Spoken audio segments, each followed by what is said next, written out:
get the VIP access to the best shows on KBC Channel 1. We have something different, something special to spice you up. Get ready for new, exciting and captivating dramas. Movies. I love the smell. Comedy. I went to the purpose. Huh? Drama. Did he assault the queen in my house, in my presence? News, sports and so much more. Do the things that make you happy on KBC Channel 1. Kupata aliye mzuri kama skiza tune, bonyeza *811 *817 hash. Usiwahi kumwacha mtu mzuri kwa matarajio ya kumpata mzuri zaidi, kwani unaporejea kumtafuta aliye mzuri utampata alishaponyoka na kumpata anayemdhamini. Kupata aliye mzuri kama skiza tune, bonyeza *811 *817 hash. *811 *817 hash.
All right, 360 days before the general election, politics have hit fever pitch, back and forth between politicians.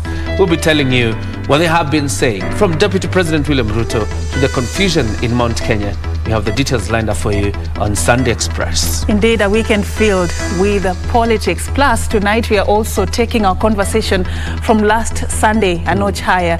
We are talking about how to change the narrative when it comes to gender-based violence, breaking the chains and just changing this particular narrative, because we've observed a trend of increasing cases of gender-based violence that are getting tragic. Just yesterday, Curia, a man was arrested after he was allegedly, accused of having stabbed his wife 13 times. With a knife. Just yesterday. Stabs. As we are talking about this, it's an incident that happened somewhere in Juja in Kiambu County, I believe, when the week was starting. But it sets the pace for our conversation tonight, as we will be talking to Diana Kamande, a survivor of domestic violence, also a widows and women's rights advocate. She'll be telling us more about her own experience, what she learned from it, and how she's using her pain, how she has turned her pain into purpose, helping other women who've gone through this particular journey. All right, and that interview will be coming up later, but first things first, let's have a look at the highlights.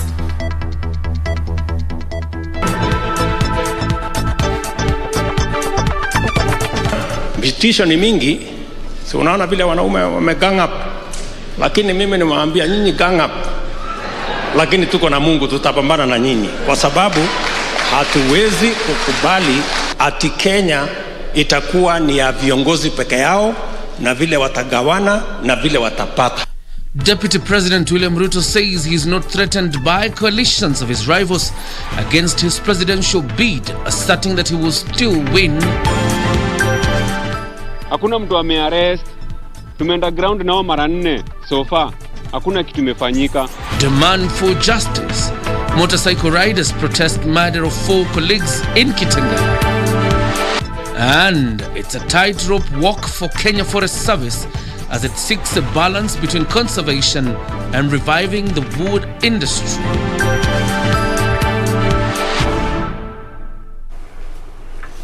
All right, Sunday Express begins right now. My name is Afin Acheng Oma, and our sign language interpreter is Lensa Odingo. And my name is John Jacob Kyoria. Talk to us at KBC Channel 1 at jkyoria at Safin_Chiang. Now, Deputy President William Ruto has exuded confidence of trouncing his opponents in next year's general election, despite their attempts to gang up against him. Ruto says their newfound unity will not stop his ascension to the presidency. Have a look. The meeting between the president and former NASA principals and alliances among the latter have informed the Deputy President William Ruto of intense plans to scatter his presidential bid in the general election next year.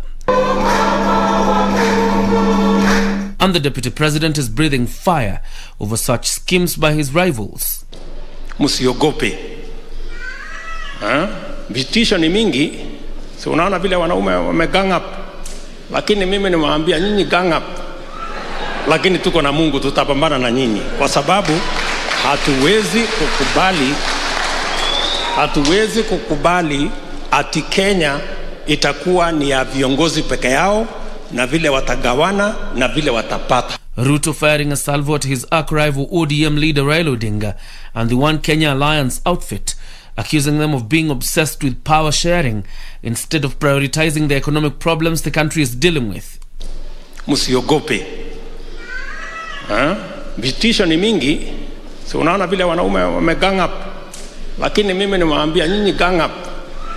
Lakini tuko na Mungu, tutapambana na nyinyi. Kwa sababu hatuwezi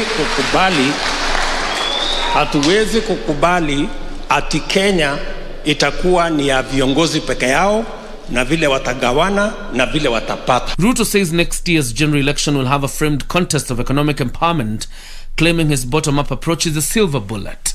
It is going to be informed by a conversation that enables those who are jobless, those who have no business, the hustling mamambogas and the hustling farmers, them too to be part of the equation economically, so that we can create prosperity that creates an equal society and creates equal opportunity. Atasema mama mboga, mtu wa mkokoteni, mtu wa bodaboda ni takataka. Na tunawasamehea na tunawaombea Mwenyezi Mungu. Tujue ya kuwa huyo hustler ni Mkenya kama Mkenya mwingine yoyote. Tafadhali uwe na nguvu na uwe na moyo. Unapokejeliwa, unaporushiwa matope, wanapokutusi, wewe ujue kweli unafanya kazi ya Mungu katika kazi hii ya kubeba watu wako na wheelbarrow, kuwatoa umaskinini uwalete kwenye maisha ya hadhi. Wale wameshiba, wacha wakae pale juu, wacha watuite takataka wakiwa pale juu. Sisi tunaendea wenye ambao wako na njaa, kwa ajili hata Mungu mwenyewe majira yake ilifika ya kusema sasa ni wakati ya kukumbuka mtu maskini, mtu mwenye njaa, mtu mdogo mdogo pale chini. Sisi agenda yetu tunasema ni agenda ya economic empowerment. Wale wapinzani wetu wako na agenda yao ya power sharing. Tunataka sisi tuambie economic empowerment yetu, model yetu ya bottom up, ya kusaidia wananchi wa chini kuenda juu. Wao watuambie agenda yao ya power sharing. From politics now to a sad story. Hundreds of motorcycle riders took to the streets Sunday protesting the murder of 4 young men in Kitengela on the 8th of August. The motorcycle riders, accompanied by the deceased family members, paralyzed operations on Mombasa Road towards Kitengela, demanding the criminals involved be brought to book. These are the scenes that characterized Mombasa Road as hundreds of motorcycle riders paralyzed operations during a protest on their way to Kitengela police station. Here, they blocked the entrance as they demanded audience with the station's bosses on the progress in nabbing those who killed 4 of their colleagues last week. Hakuna kitu wanafanya, hakuna mtu amearrest, tumeenda ground nao mara 4 so far, hakuna kitu imefanyika. The motorcycle riders were accompanied by family members of the 4 slain young men. There's nothing he wouldn't do for people he loved. He went over and above. He made sure he nurtured all our talent. He pushed us to be the best people we could be. And the worst thing is being on this road even brings so much memories. What I can say about him, he was not violent. He was so calm. Hata ungemkosea angenyamaza na kwambia sawa. All his friends know that. Kwela was not violent. He was so calm. The 4 include 2 brothers, Victor Mwangi Wanjiru, 25 years old, and his brother Frederick Moreithi Wanjiru, who was 30 years old, as well as their 2 other friends, Mike George Onduso, who was 29 years old, and Nicholas Ichengo Musa, who was 28 years old. They were reportedly murdered by villagers and their bodies badly mutilated, dumped near Munjiriri River in the evening of August the 8th. A senior DCI boss says investigations have zeroed in on 2 main suspects who are currently on the run. The riders and young men donned in dreadlocks have also condemned the profiling of persons with dreadlocks. Familia imeteseka sana, imekuja hapa mara 4 na wamesema hakuna mtu ambaye ameweza kuwa arrested, na tukasema ya kwamba tunaheshimu sheria. Sisi private bikers, sio kila mtu anaendesha pikipiki ambaye ni mwizi ambaye anafanya ukora.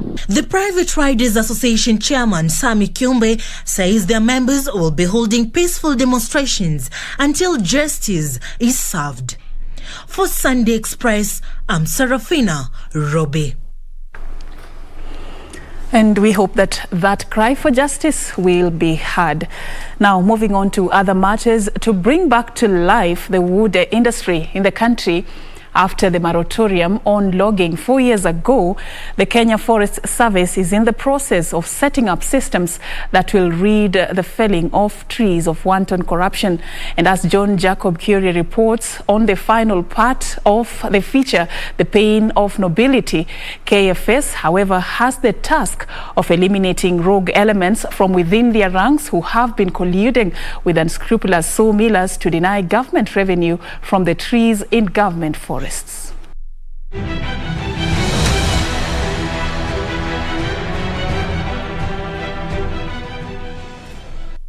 Chief Conservator of Forests Julius Kamau now says procurement for the 5,000 hectares of mature trees allowed in the partial lift of the moratorium has begun and the industry could stabilize soon. The disposal process for the 5,000 has already started. In any case, already we went to the public notice. We invited bidders, not bidders, but people who have interest to do business with the Kenya Forest Service with regards to roundwood, poles, firewood, and other forest products. And we give them about 30 days to register on that platform, and most of them have registered. And of course, section of the forest industry went to court to object the registration. But hopefully that matter was put on rest yesterday, basically. And therefore, we are happy to engage. According to Kamau, most sawmillers have failed to supplement government efforts at conservation, which would bridge the wood deficit in the country, which stands at 10 million cubic meters today. It should not be perceived as if we are working in a different direction.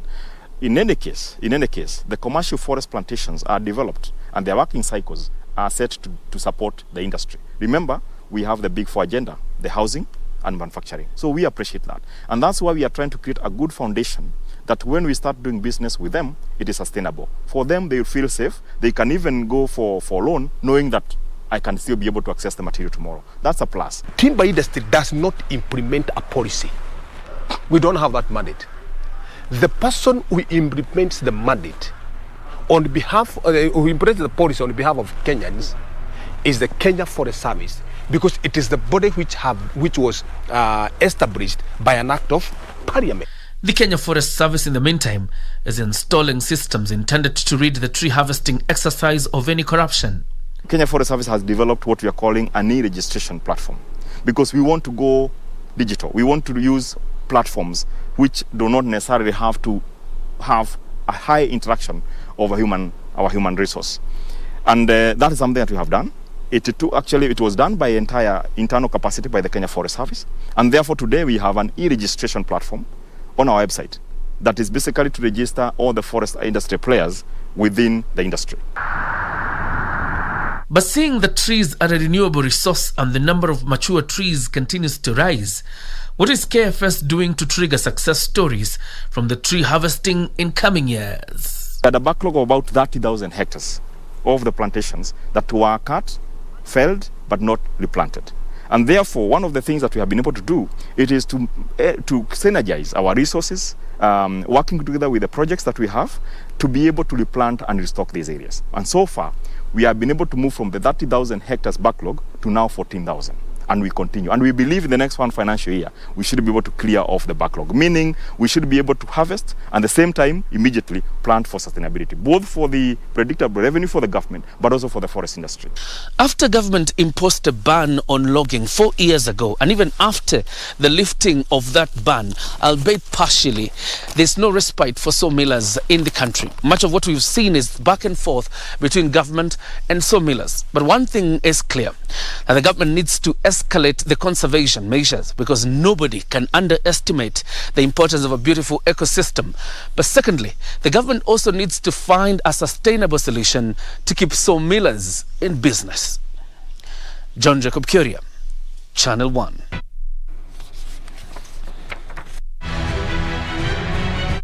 To politics again, and a section of leaders from the Mount Kenya region have alleged this an elaborate plan to peddle the region's vote for selfish political ends. The leaders now want residents to treat with contempt this week's unveiling of plans for a Mount Kenya caucus, which will chart the region's political future ahead of the 2022 general election. Days after NARC Kenya leader Martha Karua, Mwangi Kiunjuri and Moses Kuria invited like-minded parties to join them in charting a political course for the Mount Kenya region, a section of area leaders has dismissed the calls. Sisi tumeungana chini ya Mheshimiwa William Samoei Arap Ruto. Hapo ndipo tumeungana. Na hii maungano ingine inafanywa, hiyo ni story inafanywa. On Thursday, Kiunjuri and the two leaders said they will reach out to all political parties with a presence in the region to work on a new political arrangement. This caucus invites all like-minded leaders, political parties from Mount Kenya region. That includes, we recognize that UDA is a political party represented in Mount Kenya region. So we are also going to invite them to this forum. The leaders, who are allied to the deputy president, have relentlessly spread his political gospel and the bottom-up approach in the Mount Kenya region. We also need to be able to elect leaders who are able to help the society prosper. We need to be able to identify leaders who can advocate for the voiceless.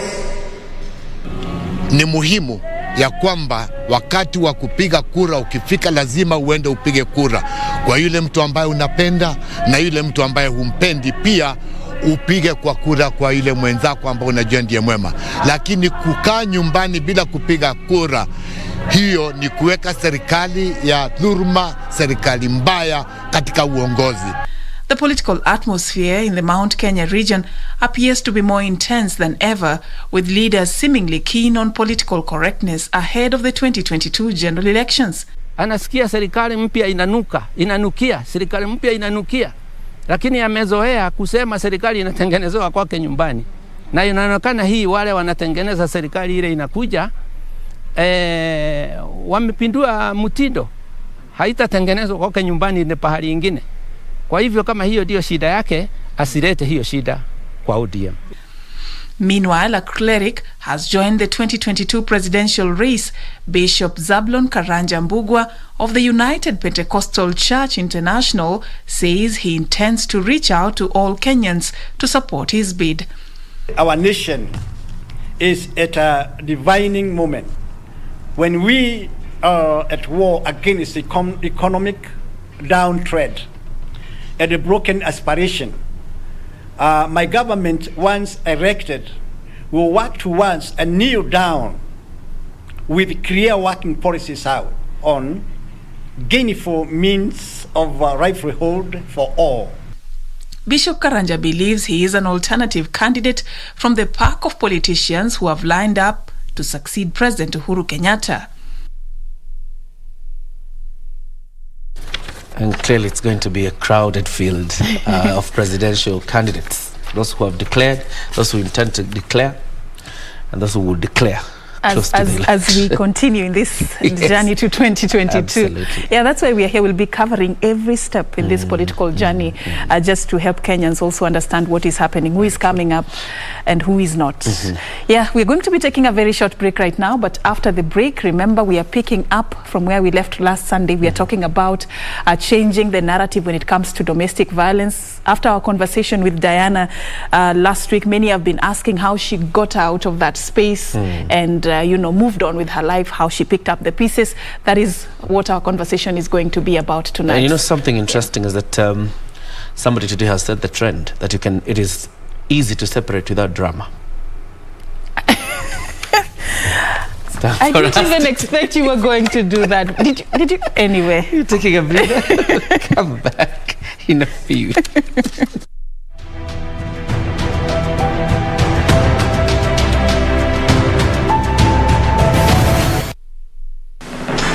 I, Kitile Maluke Mwendwa, do swear that I will well and truly serve the Republic of Kenya in the office of the Chief Justice of Kenya, and that I will do justice in accordance with the Constitution of Kenya as by law established, and in accordance with the laws and customs of the Republic, without fear or favor, affection or ill will. So help me God.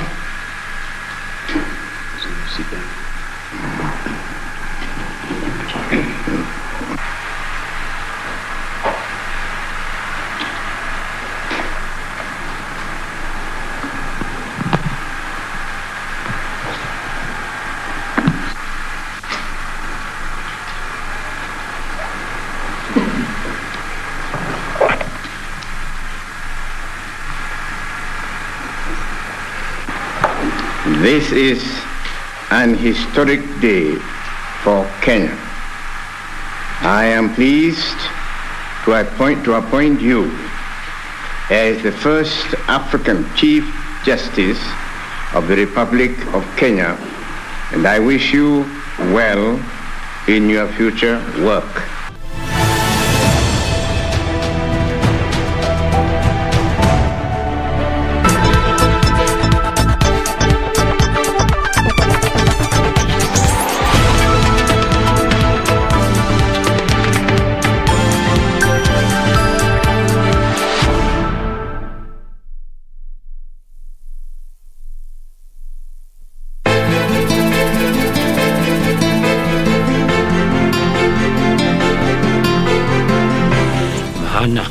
Ni kupambana, kufa kupona, kufa kupona hadi tufaulu. Babaika nini? Mama, nilikuwa na nini? Dingo, tangu tuanze kumzungumzia hujamwita marehemu. Hiyo inaonyesha wazi kuwa bado kuna hisia na yeye. Safari na kuapia ukafanya mimi nikapoteza kazi yangu hapa ndani na wewe upakae. Sauti yake imepotea.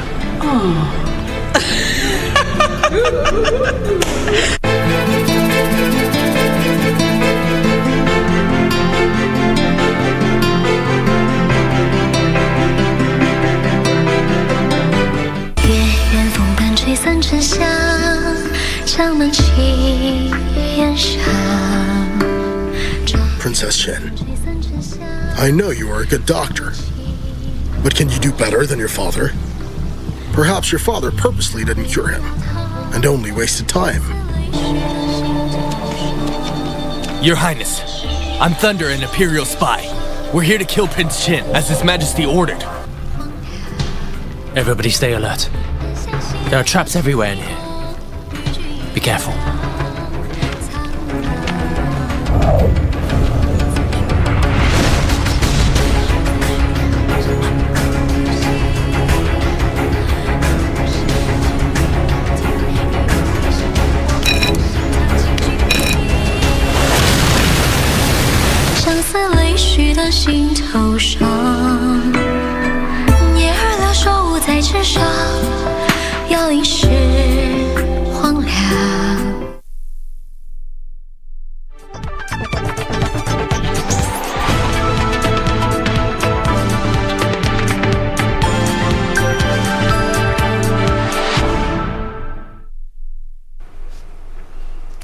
Welcome back, and thank you so much for staying with us. Now we want to cross over to what has been happening elsewhere across the counties.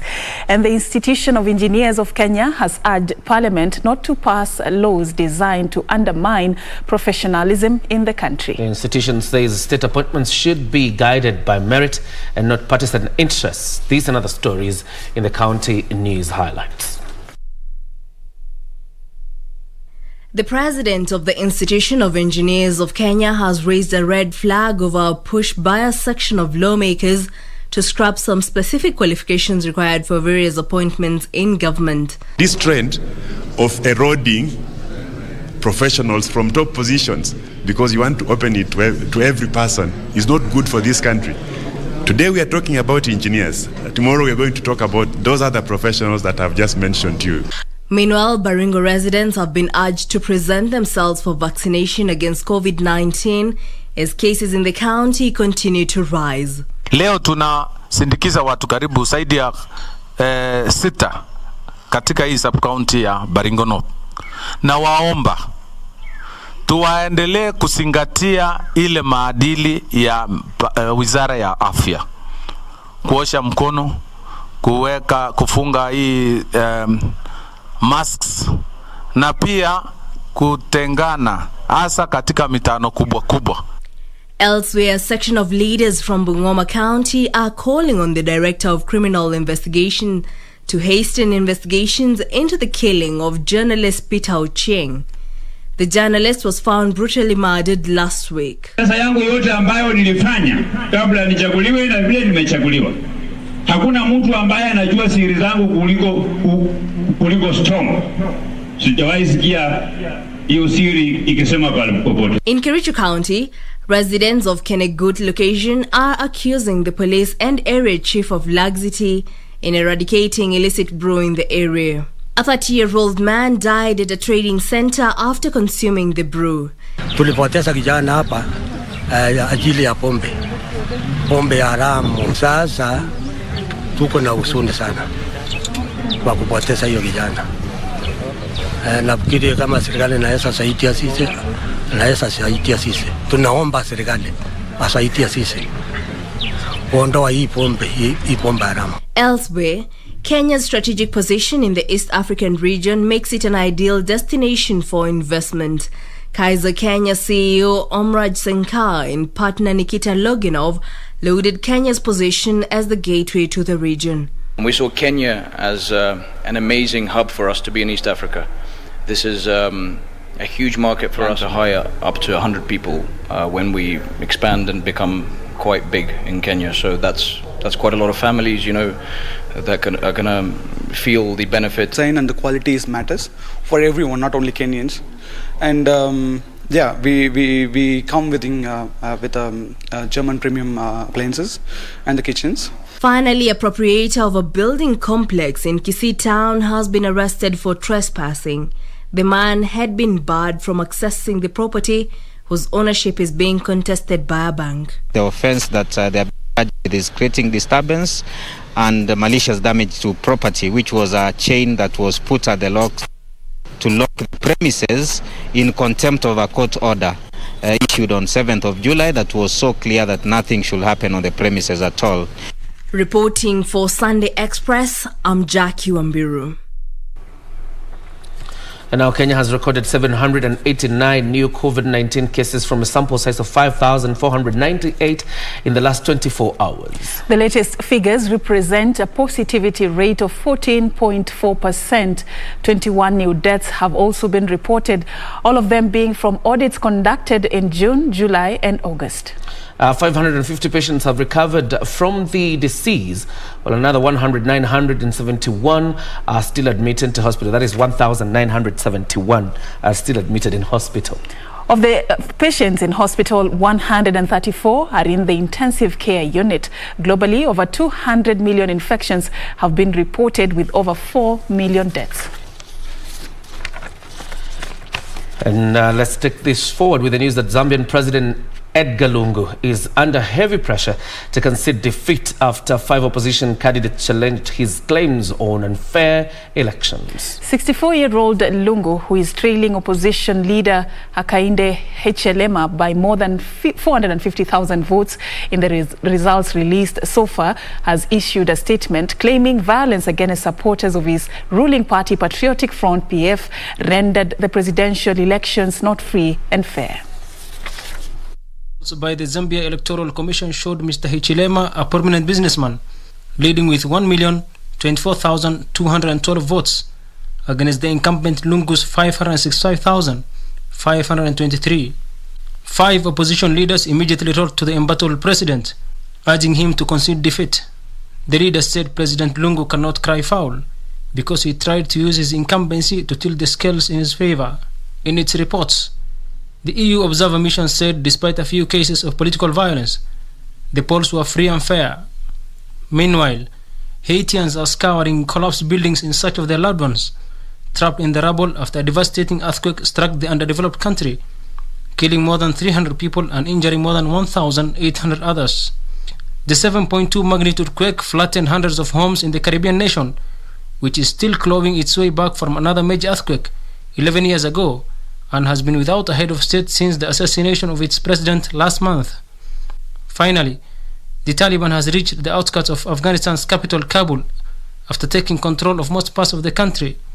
The Taliban says it has taken the Bagram airfield and prison, once the largest American military facility in Afghanistan, about 40 kilometers north of the city center. The country's interior minister says negotiations have taken place to ensure a peaceful transfer of power. A Taliban statement says fighters have been ordered to remain on the edges of the capital. Earlier on Sunday, militants took control of Jalalabad, a key eastern city, without a fight. For Sunday Express, Yusuf Hilo. Because the Zambian Electoral Commission is yet to declare the official winner or the official results from that election, but we hope they do so sooner, obviously, to bring stability to the nation. It's time for us now to switch to the conversation we told you earlier. We're talking about the solutions to domestic violence and most likely what you should do once you're caught up in such a situation. Over to you, Safin. All right, thank you so much, Kyria, for that. And indeed, you're right. We are just going to be talking about domestic violence and how we are going to be changing this narrative going forward. It's unfortunate what we are witnessing in our society today. And to help us do that is one person who has walked that journey, has been through that particular experience, and is a true definition of your circumstances do not define you. Today she is doing something very different that you wouldn't even tell what she has been through, something that left her with scars. I call them scars of courage because of what she's doing today. I'm talking about none other than Diana Kamande, a survivor of gender-based violence. Thank you so much for creating time once again to be with us. Thank you so much for having me here. All right. So very quickly, in just maybe as an opening statement for this conversation, for them who may not have joined us last week for our first part of the interview, talk to us about your scars of courage, Diana, because that is what has identified and defined who you are today. Just a brief summary of your experience. Thank you so much. My experience has a very long story, but I'm going to narrow down. 19th of April in 2013 is a day that my story changed. And everybody defines me in this country like Diana, the survivor of domestic violence. My husband of 10 years came back home and he was ready to kill all of us. This was a premeditated murder, but we never knew anything about this murder. Thank God I did not die. I was left to tell, but I survived with so many scars. Some of them are still visible, but today I can say it was end of one thing in life, as in my marriage at that time ended there, but it was beginning of something very great. And marriages are ending, Diana. Yeah. Even today, marriages are ending. But what we have observed today is a marriage ending in a very honorable way. Yeah, true. If you didn't get the opportunity to join us last week to just understand more about what Diana went through, we have that interview uploaded on our YouTube channel, so you can go there and find that first part. But today it's more about picking up the pieces and healing, because many victims, even some who are watching, are really concerned about how do I begin again. And I just want us to begin from a point where after that experience, Diana, actually people were pointing fingers at you.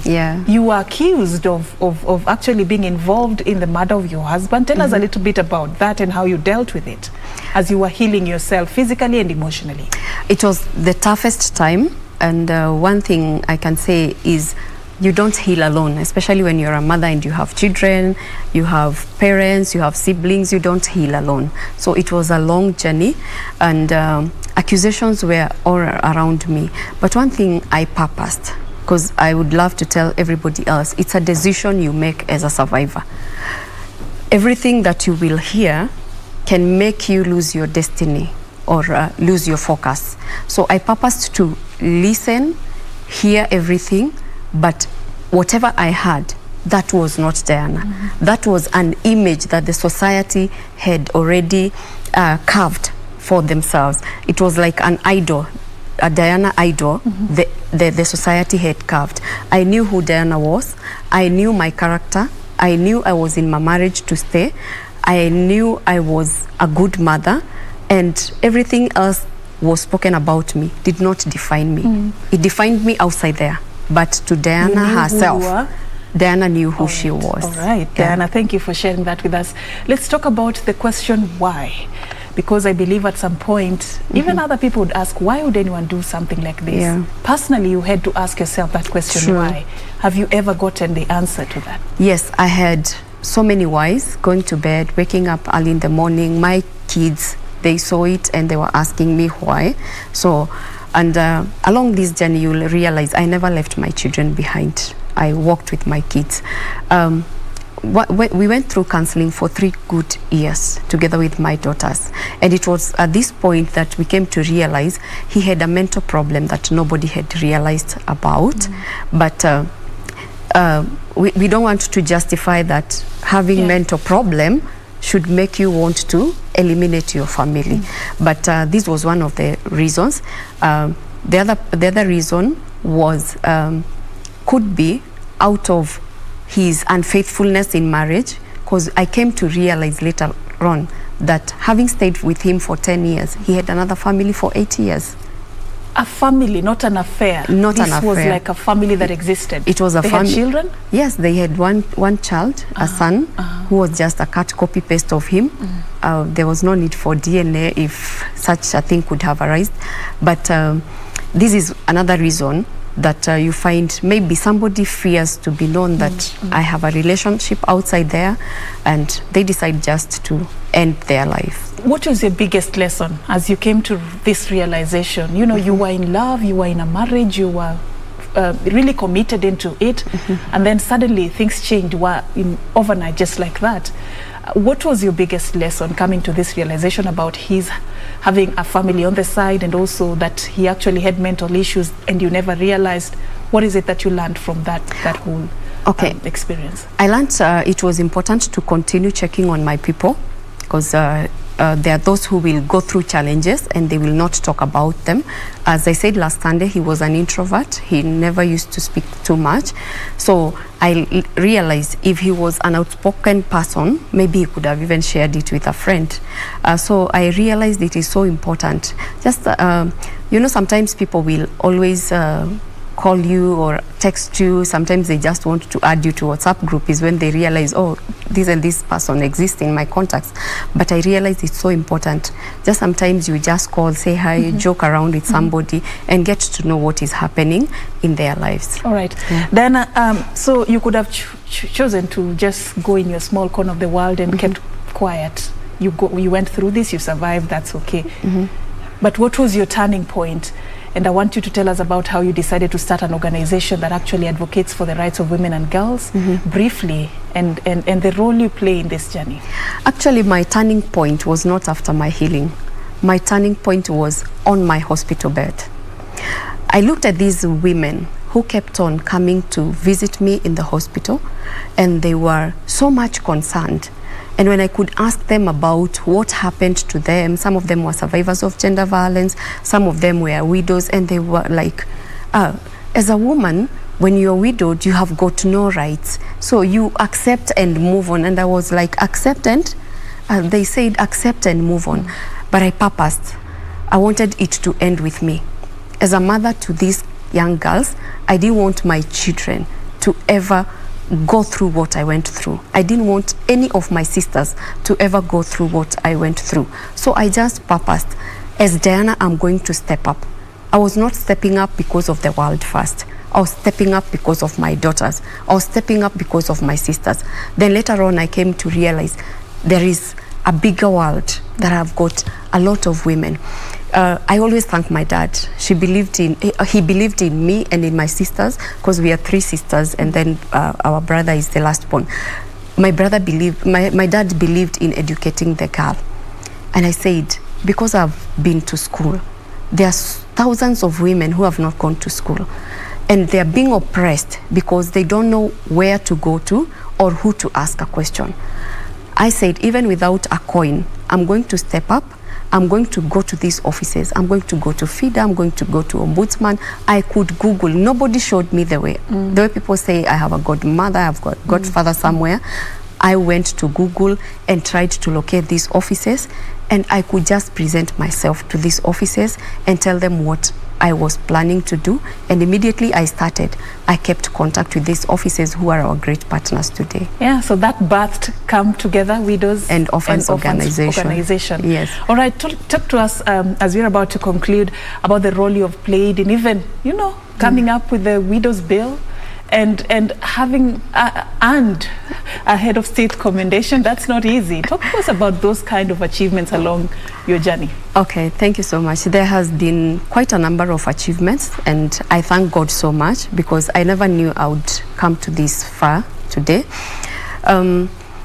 Around 2015, I had this thought, the same thought I had in the hospital, but I decided, let me visit a few friends here and there, discuss with quite a number of lawyers, and ask them, what can we do to bridge the gender gap that has always led to widow abuse in this country? And whatever I was writing when I was in hospital, I had a sling on my left hand, but I asked my brother for a pen and a notebook. So everything that I was writing down was something that really could help widows, but I never knew until one very senior person in this country today, she came across my story on the newspaper. When she invited me to her office, she read through and she told me, this can actually become a bill to protect widows. I didn't know. She opened my mind. And at this point, she gave me people to work with, and through her support, we were even able to host the first International Widows Day in Kenya. It was so amazing. Wow. And after that I raised my voice so much, and especially in the case of Jacqueline Mwende, whose hands were chopped off. And December 2018 is when I received the head of state commendation. And January of the same year, I had been recommended by the Ministry of Public Service and Gender to be representing widows at the biggest meeting, the largest meeting in New York, Commission Status for Women. And this now opened another international door that has made me receive quite a number of awards internationally. Right. Look at how that journey turned out, just because you chose to be strong and to just bounce back from that very tragic experience that you went through. But as we wind up, a woman has been watching you, or even a man, because men also become victims of this particular vice, and they've been relating with your story. They're wondering, where do I get hope? Where do I get help? What do I do in this situation? What would you tell them? I would tell them, do not keep quiet. Every time you keep quiet about your situation, you will end up in depression, you'll be stressed, and then at this point is when you're going to decide to harm yourself or even to harm your loved ones. Speak out, go share with somebody else, and actually we have a number that is being hosted by our State Department for Gender Affairs, 1195. It's a toll-free number.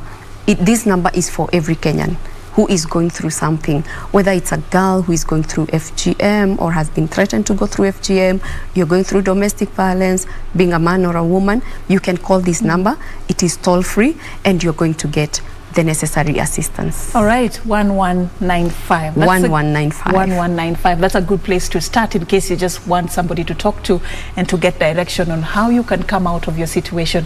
Thank you so much, Diana, for creating time for us. Of course, we cannot conclude your story in just sitting here, but you know, you can catch this interview and the other one that we did last Sunday on YouTube, so that you can just begin to get into her world and learn from her own experience.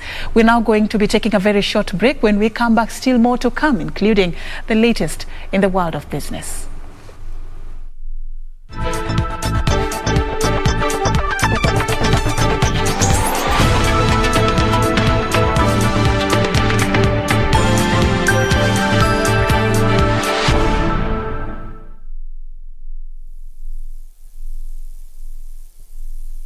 Quiero amarte de una forma diferente, de otro modo. Your daddy died, sweetie.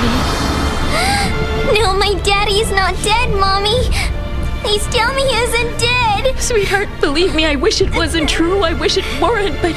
Don't exert too much effort. Manuel. Just relax, sir, please. Manuel. I'm going to call him. But you have to stay calm, sir. Manuel. You're still quite weak, Mr. Yes, Manuel. Oh, may the heavens help me. Please help me find proof of Max's innocence. I'm begging you. Because I love him so much. I have to find Florencia. No one was around when I killed Horacio, but I can't risk being uncovered and going to prison. Quiero amarte de una forma diferente, de otro modo, nunca igual al de otra gente.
Time for us now to do the business of sports. And Handicap 12, David Cairo was crowned overall winner of the 11th NCBA Golf Series that was held at the Par 73 Nakuru Golf Club.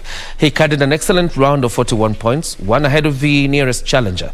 The event drew the participation of 109 golfers, taking place just before the series turns its focus to the first of two junior clinics and tournaments in the calendar. David Kiiru becomes the 11th winner of the series, booking himself a spot to play at the series grand finale, which will be held in December this year at the Karen Country Club. Close on his heels was handicap 28 Kulveer Singh, who posted 40 points after the round to claim the winner's spot in the men's category, ahead of Sajil Shah, handicap 24, who took the runner-up spot in the category with 38 points. In the ladies category, handicap 26 Suzanne Kua emerged the winner, having finished the round with an impressive round of 40 points, with handicap 34 Andwati posting 38 points to claim the runner-up spot. We want to become closer to you, and that's why we've been doing this a little differently by coming to the clubs, and thank you for the support. I've met a lot of clients, I've gotten a lot of feedback, and na tutawafanyia kazi. I want to thank you and Greenkeeper for keeping our course good, and my fellow players to play today well, and our NCBA sponsoring today, and my sponsor, Mr. Harry Graham, for sponsoring me today. In the juniors category, handicap 18 Charles Kamais carded a round of 38 points to emerge the winner, while Rehab Duo at handicap 33 carded an excellent round of 40 points. Among the guests, handicap 31 Elidu Wangeshi was crowned the winner with 35 points. Over 1,016 golfers have so far taken part in the series across the 11 participating clubs. I want to appreciate NCBS so much for the sponsorship. You agree with me, especially over this period again, over COVID issue areas. We have had a few sponsors, but you can see the magnitude and the kind of sponsorship that you had today. Registration ongoing, it's on our website. So if you've got a junior, please get them to register. We've got 2 days of fantastic golf at Karen. Later on in the year, there'll be another leg in Muthaiga. The future of golf is not us. It is those juniors that will keep the fire burning. And now cricket stakeholders in the country continue with efforts to uplift the level of the game, which undoubtedly has dipped due to administrative challenges. With East Africa Character Development Trust funded by cricket enthusiast that is David Waters, the latest to join the fray by developing school cricket among the underprivileged children, especially in the slums. The trust sources for donations from cricket clubs and teams in England who donate equipment and send coaches to the already existing centres, which are in Kawangware and in Umoja, where they have put up simple cricket facilities in an effort of popularising the game. The trust on Sunday visited Tatu City Primary School, where they opened a facility that will be used by the schools within Kiambu County.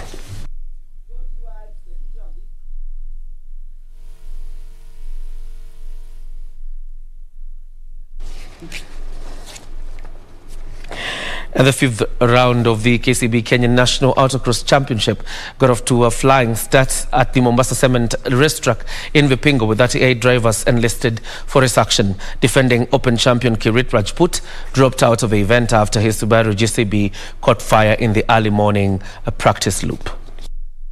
Among the top competitors in the four-wheel drive turbo class are KNRC Premier Class driver Eric Bengi, leader Lovjiet Singh, and defending champion Sahib Omar. The two-wheel drive turbo class, which is a preserve for buggies, has the likes of Shah Zemal and champion Azad Manji. The two-wheel drive buggy leader and champion Zamir Raji is going for his fifth win of the season in a rage contraption. Two-wheel drive non-turbo car has leader Rajveer Tethi and Sam Karangatha fighting for championship points. This year's Autocross Championship, now at halfway stage in Kilifi County, has been to the waterfront Karen, Kasarani, Eldoret and Jamhuri Park, Nairobi. It's really hot, really nice, exciting. I'm wondering how this thing's gonna do on the track, how the car's gonna do. I have done 2-3 events before, and this is the first time I've done Mombasa track, and I'm very excited for it. Yeah, hopefully it will be a good event.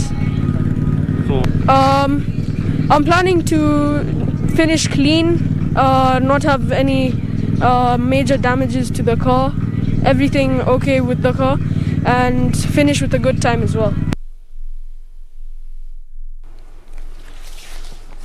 And now West Ham United twice came from behind to get their Premier League campaign off to the ideal start by beating Newcastle United 4-2 in a hugely entertaining match at St James Park.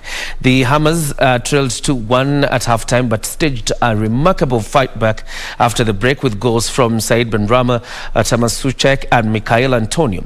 Callum Wilson put Newcastle ahead after just 5 minutes, heading home. Alan St Maximis cross to delight the 50,000 vocal fans in the stadium. West Ham equalised midway through the half after VAR review ruled Aaron Croswell's cross shot had gone all the way into the net and touched. Newcastle regained the lead just before the break when Jacob Mapi nodded in Matt Ritchie's cross, but West Ham levelled again soon after the restart as Benrahma headed in. Mal's finding Cresswell, and it's 1-1. Getting crosses in like that in Murphy and Antonio, saved by Woodman on his debut. Woodman for Jared Bowen down on the touchline, just can't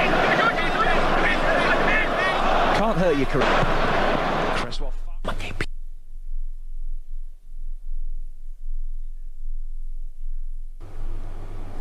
Yesterday, Manchester United was on rampage, hammering Leeds 5-1. Chelsea beat Crystal Palace 3-0. Let's have a look at how the table is looking.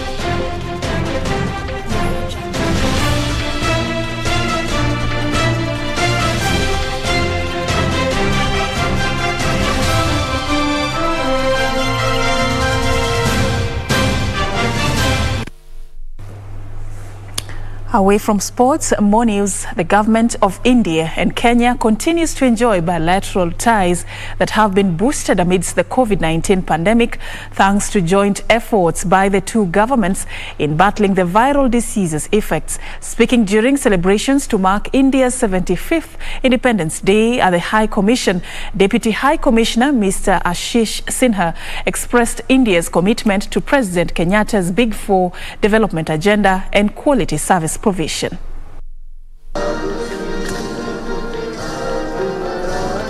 India's acting High Commissioner Ashish Sinha presided over a small ceremony at his residence to celebrate the country's 75th Independence Day. Invited guests were treated to Indian cultural songs and dance. The acting High Commissioner appreciated the bilateral ties that Kenya and India continue to enjoy, adding that India supports Kenya's Big Four development agenda. We have assisted in upgradation of Rivatex factory in Eldoret, creating 2,000 direct and 1,000 of indirect jobs. Capacity building through offering various courses on scholarship under ICCR and ITEC scholarships has been redesigned to deal with the pandemic challenges, and several online and e-ITEC courses were offered, including a special ITEC course organized for the officers from the Kenya Postal Department. Sinha said besides the COVID-19 vaccine donation by India to Kenya, several Indians have reached corners of the country as frontline workers in a bid to find tangible solutions to mitigate the effects of the virus. All this while, during the pandemic, this mission never scaled down its activities, and in fact, we became even more available and have been channeling our efforts toward finding creative solutions. Even our community diaspora members rose to the occasion, and they reached out to nook and corner of this country to provide essential food items and essential medicines, masks and PPE kits. The celebration was held in strict adherence to the Ministry of Health guidelines. Yusufar reporting for Sunday Express. And now 5 men narrowly escaped the wrath of an angry mob in Kitengela after they were accused of attempted kidnapping. The men were waylaid by Boda Boda operators after screams of help were heard emanating from the vehicle they were traveling in. Police arrived just in the nick of time to save them from lynching. Drama unfolded when the victim lowered a window of the vehicle and raised an alarm calling for help from other motorists and motorcycle riders. Boda Boda riders responded promptly and managed to block the vehicle, which was heading towards Isinya along the Namanga road.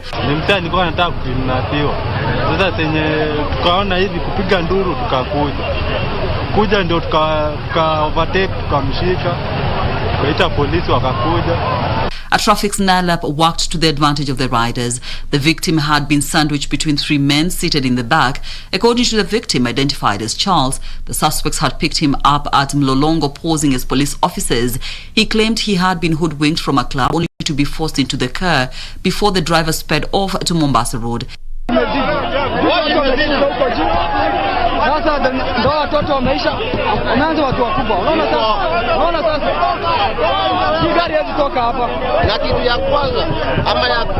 Kitu ya kwanza tukisema hapa Kitengela kumekuwa kubaya. Kama ni ukweli hao jamaa wamekidnapiwa, inafaa askala mwenyewe aendeshe gari. Wajamaa wanasema huyu jamaa hatujamhijabu ni mwandawazimu. Sasa kuona hivyo tukaitana jamaa na. In their defense, however, the men claimed to be health workers and were taking the victim to a rehabilitation center. The charging crowd dismissed their story, and just before they were lynched, police arrived. The men were whisked away, but not before some jabs and slaps from the irate mob.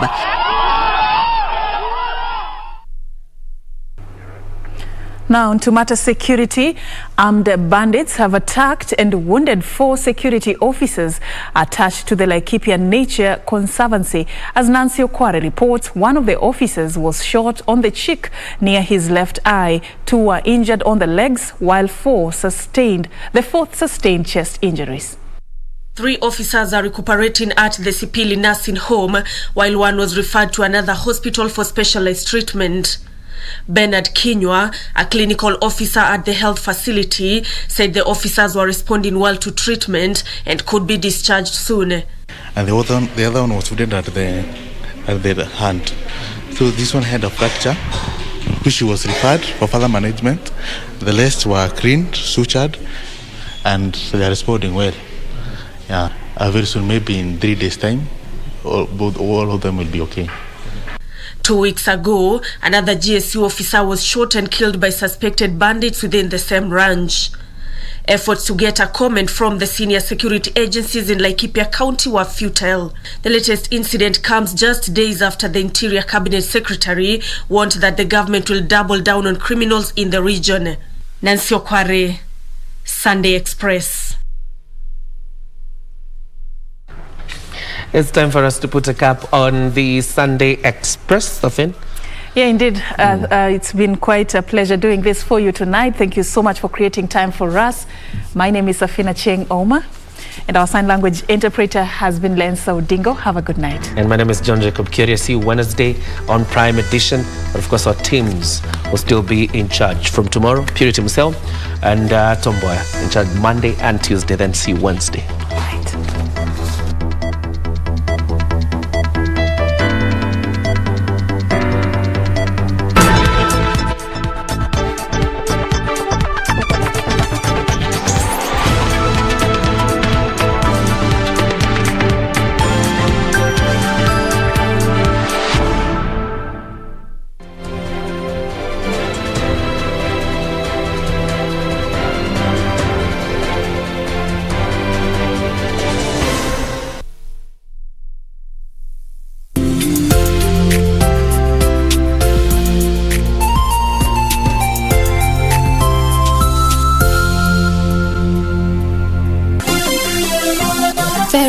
College. Vera Beauty and Fashion College, with branches in Nairobi, Eldoret, Thika and Meru. Did you know that we are a TVET approved institution? We offer courses in fashion design, interior design in soft furnishing, event decoration, flower arrangement, event planning, hairdressing, barbering and dreadlocks, beauty therapy, makeup, nail technology, spa spa massages, teaching skills, TOT, solo business management, and many more. Register now and visit our website on www.verabeautycollege.com.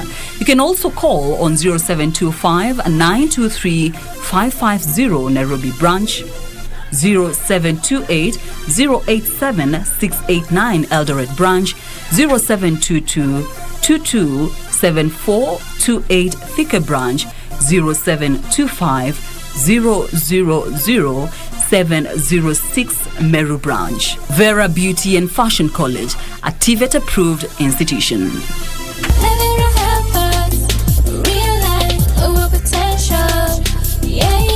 Ili kupata skiza tune ya Tabasamu ni bure. Bonyeza *811*965#. Maneno matamu humfanya mtu atabasamu ghafla, na pia mawazo mema huzifanya hali zitabasamu mbele yako ghafla.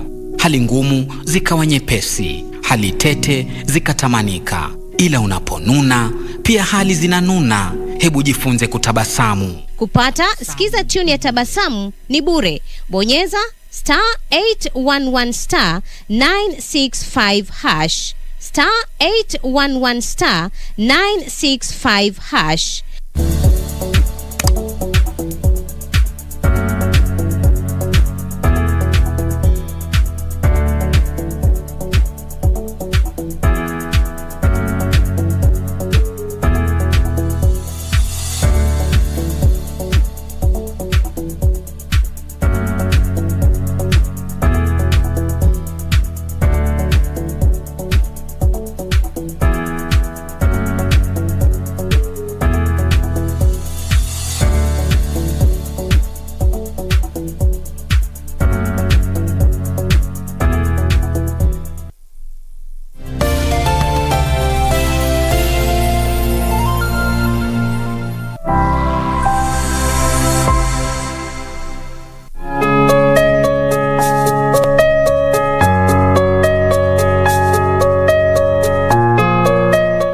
Hello, good people. You know, it's another time to thank God for the amazing work. And to be honest, personally, I'm happy. I'm happy because when you promise something, Mungu ana make inakuwa possible. Anaifanya ikuwe possible. And we are here to thank God for what He's doing through Save a Life. So I'm back to